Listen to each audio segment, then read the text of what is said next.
Probably the most important question I would always ask folks when they were coming and maybe had a site that they had picked for community gardening, I would ask them, do you know what's happened on that land prior to you having the garden there? Talk to neighbors if you didn't grow up in the area or don't know the area well. You can also look at tax records. You can actually look at the real estate taxes and look at sales and see who owned the property prior to you having access to it. And sometimes that gives you a clue of the kind of business that was conducted in the area. There's also the North Carolina Department of Environmental Quality has a series of maps that show where there are areas of contamination in the state.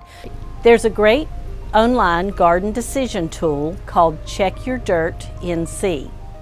And this tool is going to help gardeners determine their risk of contamination by asking the gardener a series of questions, and it will pull up maps of your area and give you all kinds of good information so that you can make a decision about whether your garden soil is safe. And it'll also give you ideas for how to keep your garden soil safe and healthy. Check Your Dirt NC garden decision tool, as well as the maps with the North Carolina Department of Environmental Quality, are going to be very helpful, but they're not going to give you a definite answer. If you are really concerned and maybe the garden tool has helped you realize that you are at risk, you want to send a soil sample off to a qualified lab that can actually test for heavy metal and other contaminants. The North Carolina Department of Agriculture Agronomy Lab will give you a soil report which is going to tell you the levels of the micro and macronutrients present in the soil. So this is a soil test to help you determine the fertility of your soil so that you can grow better plants.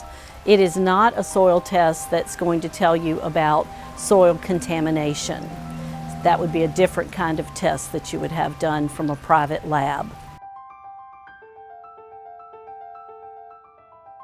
All you have to do is go out with a small bucket, a trowel, get a soil box, and begin sampling. And what you're going to do is take multiple samples from the area that you want to test. You don't want to just take one scoop because that won't give a good average. So take multiple samples, put them in your bucket, mix them all up, and fill up your soil box.